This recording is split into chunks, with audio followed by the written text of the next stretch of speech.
இறையுமன் சாகர் எழுத்தாளர் அன்னார் அவர்கள் வழங்கும் நெய்தல் வாழ்வும் எழுத்தும் என்ற தலைப்பில் நமக்கு சிறப்புரையாற்ற இருக்கின்றார். இரங்கலும் இரங்கல் தொடர்புமான நிகழ்வுகளை கொண்டதே நம்முடைய நெய்தல் இலக்கியங்கள். கரைக்கு முதுகையும் கடல் அன்னைக்கு முகத்தையும் காட்டும் நம்முடைய குமரியின் விளிம்பினத்தவர்களை மையமாக கொண்டதே நம்முடைய நெய்தல் இலக்கியம். நம்முடைய இறையுமன் சாகர் அன்னார் அவர்கள் நெய்தல் நிலத்தினுடைய ஒரு இளம் படைப்பாளி. அவருடைய முதல் இலக்கிய அடிவைப்பு வேளப்பாடு என்பதாகும்.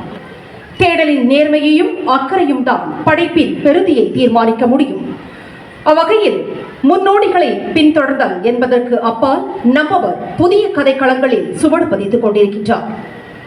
கடற்கரை இலக்கிய கலை இலக்கிய விருது என்னும் உயரிய விருது விழாவை தொடர்ந்து செய்து வரும் நம்முடைய இலக்கிய நண்பர் அவர்கள் சிறந்த எழுத்தாளரும்,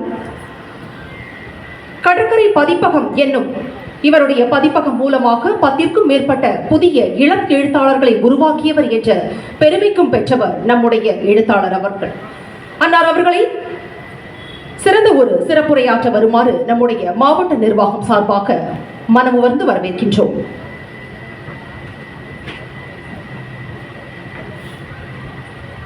கல்வடைத்து மண் படைத்து கார் படைத்து சீர் படைத்து இவ்வுலகில் யாவும் படைத்த எம் இறைவனுக்கும் தமிழன்னைக்கும் என் முதல் வணக்கங்கள்.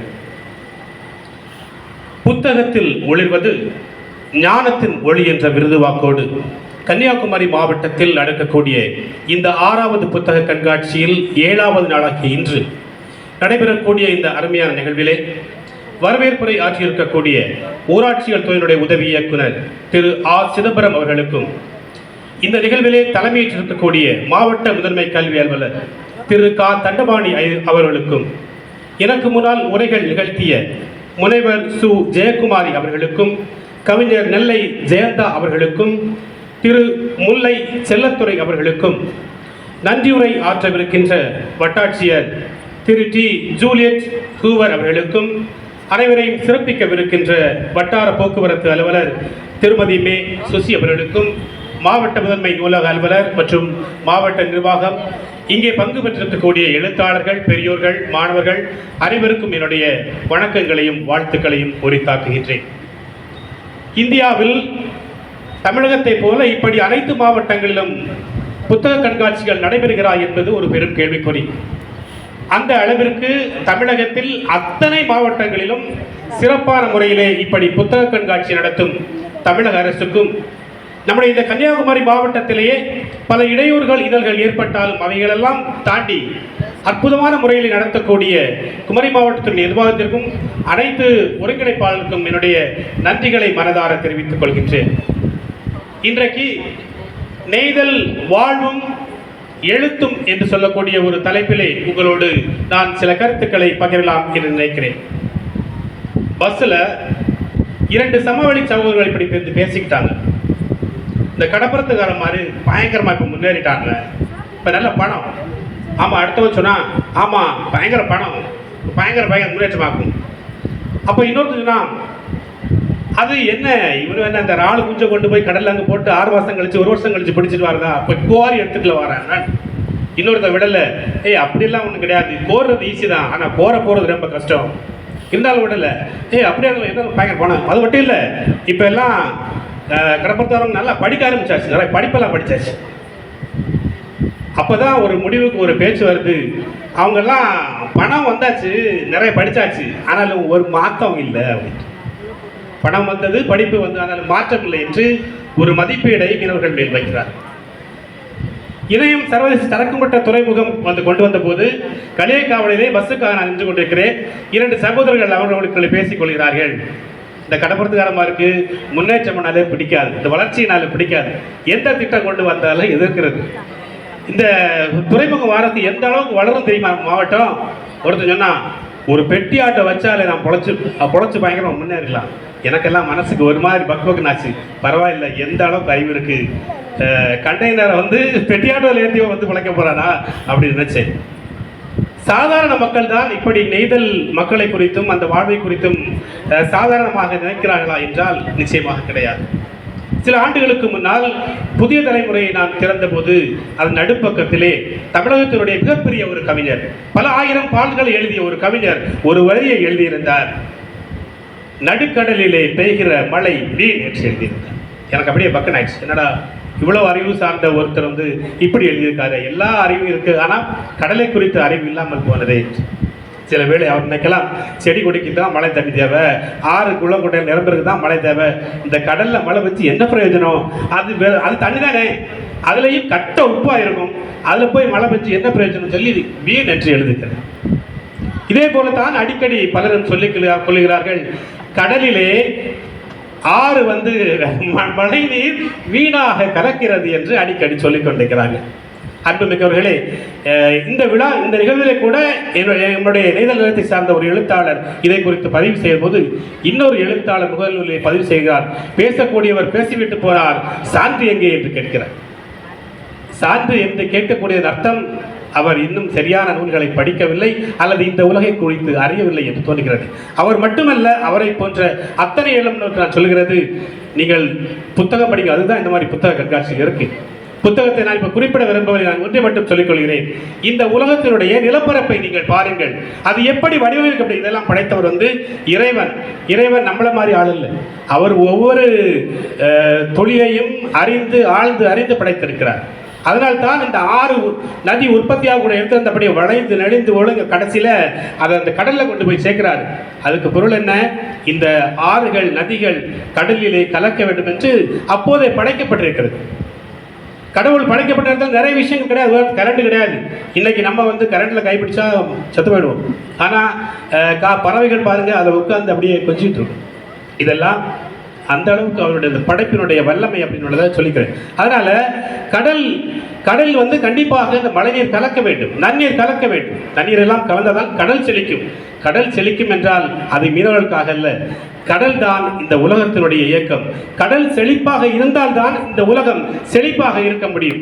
கடல் உயிரற்று போனால் இந்த உலகம் உயிரற்று போகும் என்பதை சமவெளி மக்கள் புரிய வேண்டிய அவசியம் இருக்கிறது என்பதை நான் உணர்த்துக் கொள்கிறேன். அன்புமிக்கவர்களே, கடலை பற்றியே நமக்கு புரிதல் இல்லை என்றால் இந்த கடலை நம்பி வாழக்கூடிய மக்களை பற்றி எப்படி புரிதல் இருக்க முடியும் என்பதுதான் என்னுடைய பிரதானமான கேள்வி. நிறைய பேருக்கு மீனவர்களை பற்றிய ஒரு புரிதல் எப்படின்னா, ரெண்டு பேர் தான் மெயினாக பார்ப்பாங்க. ஒன்று, தலைச்சுமடு கொண்டு வரக்கூடிய பெண்ணை பார்ப்பாங்க, பஸ்லேயோ சந்தையிலே பார்ப்பாங்க. இன்னொன்று, டாஸ்மாக்கு போகிற ஏதாவது கடல் தொழிலாளி பார்ப்பாங்க. இவர்களை வைத்துத்தான் நெய்தல் சமூகத்தை இவர்கள் மதிப்பிடுகிறார்கள். மிக தவறான ஒரு விஷயம் என்று நினைக்கிறேன். தலைச்சுமடு பெண் மட்டும்தான் மீனவ பெண்ணா என்றால் கிடையாது. மீனவ சமூகத்திலே ஆயிரம் சாதனை பெண்கள் இருக்கின்றார்கள். எத்தனையோ ஆசிரியர்கள், எத்தனையோ பேராசிரியர்கள், எத்தனையோ மருத்துவர்கள், எத்தனையோ வழக்கறிஞர்கள், எத்தனையோ சரதையாளர்கள். இன்றைக்கு சர்வதேச அளவிலே நடுவராக இருக்கக்கூடிய நிறைய பேர் கன்னியாகுமரி மாவட்ட மீனவ பெண்களாக இருக்கிறார்கள். தமிழகத்துக்காக விளையாடி பரிசுகளை குவிக்கக்கூடிய பெண்கள் இருக்கிறார்கள். எத்தனையோ சாதனை பெண்கள் இருக்கிறார்கள். சில வேளை நீங்கள் கேட்கலாம், சாதனை பெண்கள் எல்லாம் ஓகே தான், அந்த மீன பெண் ஓகே கேட்கலாம். நான் என்ன சொல்வேன் தெரியுமா? அத்தனை சாதனை பெண்களை விடவும் இந்த தலைச்சுமட்டுக்காரி மிகவும் உயரிய சாதனை பெண். ஏனென்று தெரியுமா? இன்றைக்கு குடித்து கும்மாளமிட்டு இந்த குடும்பத்தை எல்லாம் சீரழித்துக் கொண்டிருக்கக்கூடிய அந்த நிலையிலே அந்த குடும்பம் அப்படியே தரையிலே மாய்ந்து வீழ்ந்து அழிந்து போக வேண்டும். அப்பேற்பட்ட குடும்பங்களை எல்லாம் தூக்கி நிறுத்தக்கூடியவள் இந்த தலைச்சுமட்டு பெண். அவளுக்கு எந்த வீடு தேவைப்படும் அந்த அளவுக்கு வசதியான ஒரு வீடை கட்டுகிறார். இந்த வீட்டிலே ஒரு 4 பெண் குழந்தை 5 பெண் குழந்தை இருந்தால் அத்தனை பெண்களையும் படிக்க வைக்கிறார். அத்தனை பெண்களையும் எந்த குறைவும் இல்லாமல் திருமணத்தை நடத்தி வைக்கிறார். ஒரு ஆண் மகன் எந்த அளவு குடும்பத்தை உயர்த்துவானோ அதை விட மேலாக உயர்த்தி காட்டுகிறார். அது மட்டுமல்ல, இந்த மீனவ பெண் என்று சொல்லக்கூடியவள் நீங்கள் சந்தேகம், என்னுடைய ஒரு நெருங்கிய ஒரு நண்பர் என்று சொல்லுவார். என்னோட என்ன சொன்னா தெரியுமா? அப்பே உங்க ஆளுவலா உங்க ஆளு அப்பே மீன் வாங்க படத்துல ஒரே கெட்ட வார்த்தை. அன்பு மிக்கவர்களை, நீங்கள் பார்க்கக்கூடிய அந்த சந்தையில் இருக்கக்கூடிய அந்த நேரம் என்பது அது அவளுக்கான வியாபார நேரம். நினைத்து பாருங்கள். அதாவது அந்த மீன் சட்டியை அந்த மீனுடைய அந்த தண்ணீர் வடிய அந்த சூடுல கால் பட்டு கொண்டு ஓடி வந்து கஷ்டப்பட்டு கொண்டு வச்சா சில வேளை ஒரு சூறை உங்கள்கிட்ட ஒரு 100 ரூபாய்னு சொல்லும்போது ஓரளவு குறைச்சிக்கலாம். நல்லா குறைச்சி 25 ரூபான்னு சொன்னா அவள் வந்து கவிதை சொல்லுவாளா இல்லை உங்கள்கிட்ட கெட்ட வார்த்தை சொல்லுவாள்? நினைச்சு பாருங்க. இந்த பெண் வாழ்க்கை முழுவதும் கெட்ட வார்த்தை பேசக்கூடியவள் அல்ல, தலைச்சி மட்டுக்காரி. வீட்டிலே போய் பாருங்கள், தன்னுடைய பேர குழந்தைகளோடு எவ்வளவு அன்பாக இருக்கிறாள், எந்த அளவுக்கு நெறிமுறைகளை, நல்ல விஷயங்களை அவர்களுக்கு புகட்டுகிறாள், எந்த அளவுக்கு பக்தியோடு இருக்கிறாள், எந்த அளவுக்கு பிள்ளைகளுக்கு அன்பாக ஒரு அன்பை சொல்லிக் கொடுக்கிறார், சாந்தமாக. அது வேற ஒரு விஷயம். அதனால சந்தையில பார்க்கக்கூடிய பெண்ணை பார்த்துவிட்டு மீனவ சமூகத்தை மதிப்பிடுவது சரியல்ல. அதே போலத்தான் மீனவனை பற்றி அப்படியே சொல்வார்கள். மீனவர்கள் எல்லாம் கரடு முரடானவர்கள், இவர்களெல்லாம் புத்தி இல்லாதவர்கள், இவர்களெல்லாம் விவரமே இல்லாதவர்கள் என்று ஒரு தோற்றத்தை அப்படியே சொல்லி பரத்தி கொண்டிருக்கிறார். இவன்னா இப்போ நிலையை பார்க்கக்கூடிய அந்த ஒரு பிளாக் ஷேடோ வந்தோன்னா பாட்டி வடை சுட்டுட்டு இருக்கேன்னு சொல்லியாச்சுன்னா அது காலகாலத்துக்கு அப்படியே சொல்லிட்டு வராங்க. அதே போல தான் மீனவன்னா அவனுக்கு புத்தி கிடையாது, இவனுக்கு அறிவு கிடையாது, ஒரு மரமட்ட கேஸ்ன்னு சொல்லி அப்படியே வந்து பேசி பேசி பேசி பேசி அப்படி வராங்க. உண்மையில் அப்படி அல்ல. மீனவ சமூகத்தை சார்ந்த ஆயிரம் சாதனையாளர்கள் வந்து இந்த உலகம் ஃபுல்லாக அப்படியே பரவி இருக்காங்க. குமரி மாவட்டத்தை சேர்ந்த மீனவர்கள் வந்து உலகம் முழுக்க பல நாடுகளில் பல உயரிய பதவிகள் வந்து இருக்காங்க. நிறைய சாதனையாளர்கள். நான் கூட நெய்தல் சாதனையாளர்கள் சொல்லி ஒரு நூலை போடலாம்னு நினைச்சா நிறைய வருஷம் ஆச்சு, போட முடியல. ஏன் தெரியுமா? 50 பேர் இருந்தால் போட்டுருவேன், 100 பேர் இருந்தால் போட்டுருவேன். ஒவ்வொரு ஊர்லேயும் 10-20 சாதனையாளர்கள் இருக்காங்க. எனக்கு தெரியும் எந்த அளவுக்கு இருக்காங்க. நிசாரம் அந்த மகனை பற்றி அந்த தாய்க்கு கூட தெரியாது. சிலவங்க சொல்லுவாங்க அவன் வந்து ஃபாரின்ல இருக்காங்க, எனக்கு பேசியில் இருக்கான்னு சொல்லுவாங்க. ஆனால் அவன் அங்கே எந்த அளவுக்கு ஒரு உயரிய பொறுப்பில் இருப்பான்றது அவங்களுக்கே தெரியாது. அந்த அளவுக்கு சாதனையாளர்கள் இருக்காங்க. உதாரணத்துக்கு இன்னொன்றை கூட சொல்கிறேன். விவசாயத்துக்கும் ஒரு நெய்தல் மகனுக்கும் சம்பந்தமே இருக்கான்னு நினைப்போம். பலவிதமான நெல்கள் இருக்கிறது, கண்டுபிடிச்சிருக்காங்க. நெல்லெல்லாம் புது நெல்களெல்லாம் கண்டுபிடிச்சிருக்காங்க. ஆனால் வறட்சியிலும் செழிப்பாக வளரக்கூடிய ஒரு நெல்லை கண்டுபிடித்ததும் நம்முடைய இந்த குமரி மாவட்டத்தை சேர்ந்த தூத்துக்குடியை சேர்ந்த ஒரு மீனவர் தான். அப்படி மீனவத்துறை என்று அல்ல, பல்வேறு துறைகளில் மீனவ மக்கள் சாதித்துக் கொண்டிருக்கிறார்கள். ஆனால் நம்ம இன்னைக்கும் டாஸ்மாக்கு போகிற சாதாரண ஒரு மீனவனை பார்த்து தான் இவன் தான் மீனவனான இவங்க தான். ஏன்னா கொஞ்சம் டிப்டாப்பை பார்த்தா அவங்க நம்மளெல்லாம் மீனவன் நினைக்க மாட்டாங்க. அவங்களுடைய எண்ணம் எல்லாம் சினிமாவில் காட்டுவாங்களே. இன்னைக்கு எத்தனையோ சினிமாக்கள் வந்திருக்கிறது, எந்த படத்திலையும் ஒழுங்காக மீனவனை பற்றி சொன்னதில்லை. ஏன்னா அவங்களுக்கு தெரியாது. மீனவன் காட்டணும்னா ஒரு கிழிஞ்ச ஒரு லுங்கி, ஒரு கொஞ்சம் கிழிஞ்ச ஒரு பெரியன் போட்டு கொஞ்சம் இது போட்டு எடுத்து ஒரு ஒழுக்கம் இல்லாமல் போட்டிருந்தா தான் மீனவன் அப்படின்னு உள்ள வருது. இங்கே பாருங்க, நிச்சயமாக ஒரு பனையேறக்கூடிய ஒரு தொழிலாளி கோட்டு போட்டுட்டு பனையேற முடியாது. அதே போல தான் கடலுக்கு போகிற தொழிலாளி கோட்டு போட்டுட்டுலாம் கடலுக்கு போக முடியாது. அந்த மாதிரி உள்ள ஒரு இமேஜை மாற்றணும் அப்படின்னு உள்ள ஒரு விஷயத்தை வந்து நான் வந்து உங்கள்கிட்ட வந்து முன்வைக்கிறேன்.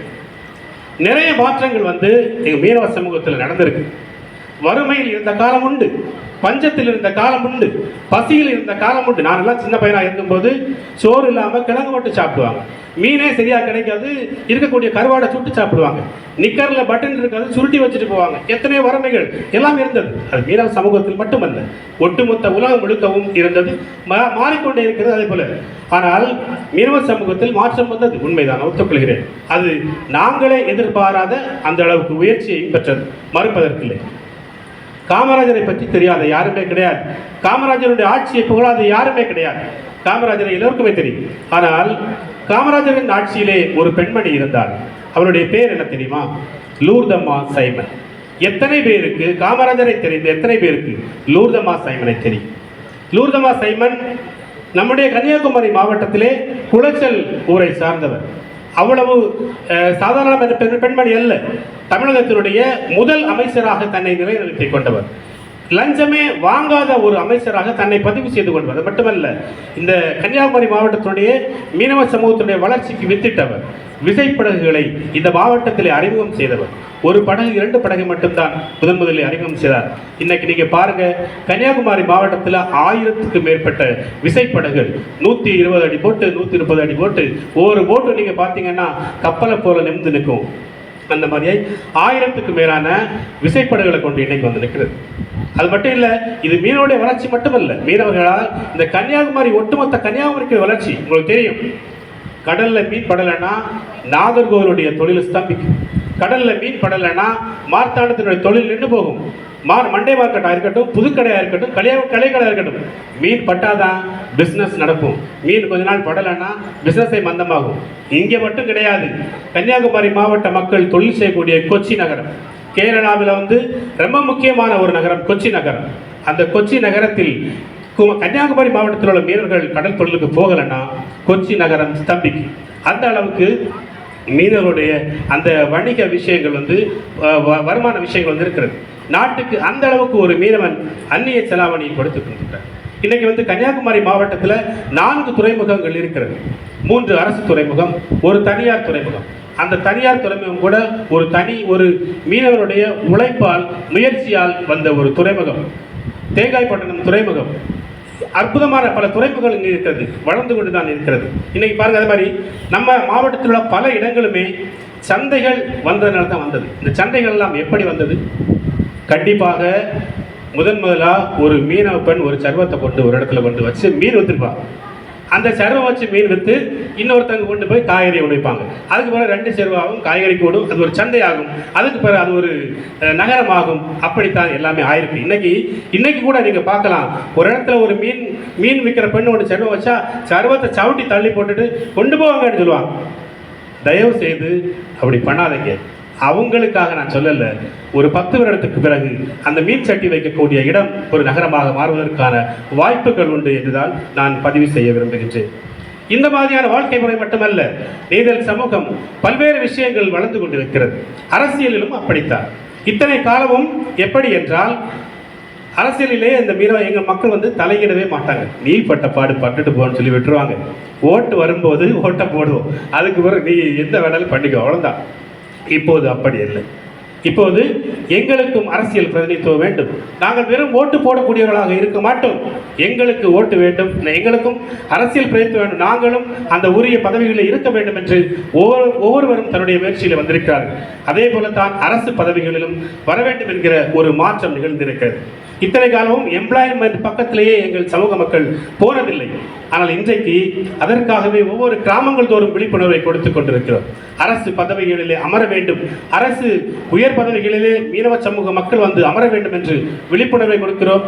ஒவ்வொருவரும் வந்து அதிலே ரொம்ப ஒரு விஷயமாக வந்து கொண்டே இருக்கின்றார்கள். இப்படிப்பட்ட பல்வேறு காரியங்களுக்கு, ஒரு அரசியலாக இருக்கட்டும், அரசு பதவிகளாக இருக்கட்டும், பல்வேறு விஷயங்கள் நாங்கள் பெறுவதற்கு எங்களுக்கு ஒன்று தேவைப்படுகிறது. அதனுடைய முக்கியமான ஒரு காரணியாகத்தான் ஒரு கோரிக்கையை நாங்கள் முன்வைக்கிறோம். எங்களை மீனவ பழங்குடியினர் பட்டியலில் சேர்க்க வேண்டும் என்கிற ஒரு கோரிக்கை. இது எங்களுக்கான ஒரு கோரிக்கை, எங்கள் சமூகத்துக்கான கோரிக்கை. சில வேளை கன்னியாகுமரி மக்களுக்கு இது பயன்படுகிறதோ இல்லையோ, ஒட்டுமொத்த தமிழகத்துடைய மீனவர்களும் ஒரு உயர்வான ஒரு இடத்தை பெற வேண்டும் என்றால் கண்டிப்பாக மீனவர்களை பழங்குடியினர் பட்டியலில் சேர்க்க வேண்டிய ஒரு அவசியம் இருக்கிறது. என்னதான் படிப்பு வந்தாலும் பணம் வந்தாலும் நாங்கள் ஆதிகுடிகள், நாங்கள் பழங்குடிகள். எங்களை பழங்குடியிலே சேர்ப்பதற்கும் ஆதிகுடிகளான எங்களை ஆதிகுடியில் சேர்ப்பதற்கும் ஒரு தவறும் இல்லை என்று நினைக்கிறேன். எங்கள் சமூகம் வளர்வதற்கு கண்டிப்பாக அப்பேற்பட்ட ஒரு கோரிக்கையை இந்த அரசு நிறைவேற்றும் என்று எங்களுடைய சமூகம் ஏங்கி தவித்துக் கொண்டிருக்கிறது. அலையோடும் புயலோடும் ஒவ்வொரு நாளும் போராடுகிறார் வீரவன். சுனாமி வந்தபோது நீங்கள் எல்லாம் கேள்விப்பட்டிருப்பீர்கள். ஆனால் அனுபவித்தவர்கள் எங்கள் வீரர்கள். சாதாரண ஒரு மனிதனால் ஒரு 5 நிமிடம் அந்த அலை அடிக்கக்கூடிய அந்த கடலில் நீந்தி கொண்டு சும்மா கிடக்க முடியுமா என்று தெரியாது, ஒரு கேள்விக்குறி.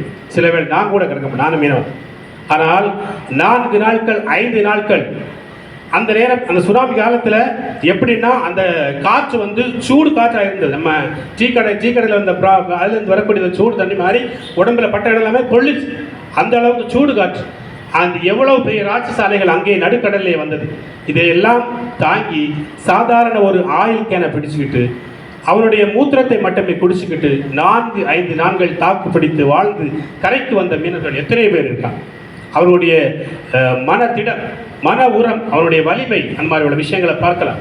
ஆனால் இந்த காற்றையும் அலையையும் எதிர்த்து போராடலாம், ஏன்னால் அது பழகிட்டோம். அது மட்டுமானா அங்கதான் எங்களுக்கு சங்கடமே.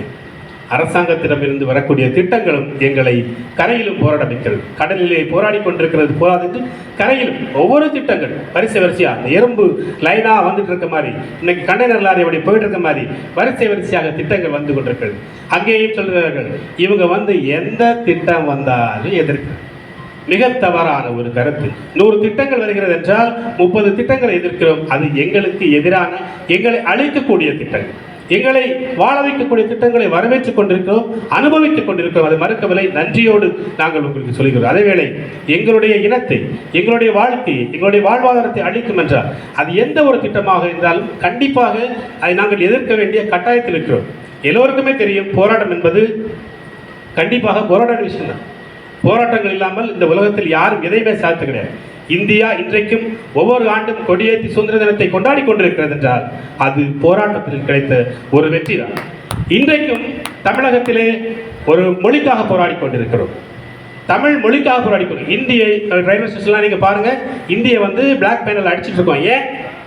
நம்முடைய மொழி சாகக்கூடாது என்று, இன்னொரு மொழி நம்முடைய மொழியை சாகடிக்க கூடாது என்று அந்த உணர்வு தான் எங்களுக்கும். மற்றபடி யாரையும் புண்படுத்துவதோ நோகடிப்பதோ சாகடிப்பதோ எங்களுடைய நோக்கமும் அல்ல, எதுவுமே அல்ல. பல பேர் அதாவது சொல்றாங்க, எதுக்கு எடுத்தாலும் சொல்றாங்க சிங்கப்பூராக்கும் சிங்கப்பூராக்கும். உண்மையிலே மக்களே நான் சொல்றேன், கேட்குறேன், கன்னியாகுமரி மாவட்டம் நம்முடைய தமிழ்நாட்டிலேயே அவ்வளவு செழிப்பான ஒரு மாவட்டம். எந்த மாவட்டத்தில் இல்லாத செழிப்பு. இந்த கேரளா வந்து எந்த அளவுக்கு கடவுளுடைய சொந்த நாடு, காட்ஸ் ஓன் கண்ட்ரின்னு சொல்கிறோமோ அதே சேம் கண்டிஷனில் இருக்கக்கூடிய கன்னியாகுமரி மாவட்டம். எதுக்கு நம்ம கன்னியாகுமரி மாவட்டம் சிங்கப்பூர் ஆகணும்? அது அவ்வளவு ஒரு கிறுக்குத்தனமான ஒரு எண்ணம் தான் நினைப்பேன். எதுக்கு இங்கே சிங்கப்பூர் ஆக்கி ஒரு சிங்கத்தை வச்சு அந்த வாயில் தண்ணி ஊற்றுறதுக்கா? எனக்கு அது புரியல. எதுக்கு இந்த கன்னியாகுமரி மாவட்டம் கடைசி வரைக்கும் கன்னியாகுமரி மாவட்டமாக இருந்தாலே இந்த நாடு செழிக்கும். தேவையில்லாமல் சிங்கப்பூர் ஆக்கணும், மலேசியா ஆக்கணும் அப்படிங்கிற விஷயங்கள் தான் ரொம்ப ஒரு மோசமான ஒரு விஷயம். இப்பேற்பட்ட நெய்தல் சமூகத்துடைய வாழ்க்கையையும் வழிகளையும் பதிவு செய்யக்கூடிய ஒரு விஷயத்தை தான் எங்களுடைய நெய்தல் எழுத்துக்கள் எழுதி கொண்டிருக்கிறது. இன்றைக்கு கன்னியாகுமரி மாவட்டத்தை எடுத்துக்கொண்டால் நான் நிறைய சொன்ன நிறைய பேருக்கு அங்கே சாதனையாளர்கள் எழுத்தாளர்கள் கிட்டத்தட்ட 50க்கும் மேல் நெய்தல் எழுத்தாளர்கள் எழுதி கொண்டிருக்கிறார்கள். நிறைய இலக்கிய அமைப்புகள் இருக்கிறது, நிறைய பதிப்பகங்கள் இருக்கிறது. கடல் வெளி, நெய்தல் வெளி, சேலாளி, கடற்கரை என்று பல பதிப்பகங்கள் இருக்கிறது. ஒரு வருடத்திற்கு 25 முதல் 30 நூல்கள் நெய்தல் சமூகத்திலிருந்து வந்து கொண்டிருக்கிறது. எண்ணற்ற எழுத்தாளர்கள் அவ்வளவு ஆக்ரோஷமாக எழுதி முன்வந்து கொண்டிருக்கிறார். வரிதையா கான்ஸ்டன்டைன் என்று சொல்லக்கூடிய எழுத்தாளரை இன்றைக்கு தமிழகம் முழுக்க தெரியும். அவருடைய எழுத்துக்கு நிகர் நெய்தலில் வேறு யாரும் இல்லை என்றுதான் சொல்லும். விகடன் தேர்வு செய்த டாப் 10 மனிதர்களில் ஒருவராக வரிதையா கான்ஸ்டன்டைன் அவர்களை தேர்வு செய்தார்கள். இப்போதும் அவர் துறையாடல் என்று சொல்லக்கூடிய ஒரு அற்புதமான நூலை படைத்திருக்கிறார். அவருடைய கடின உழைப்பு, அவர் ஒரு சிறந்த ஆய்வாளராக இன்றைக்கு நெய்தல் சமூகத்தை இன்றைக்கு தமிழகம் முழுக்க முன்வைத்துக் கொண்டார்.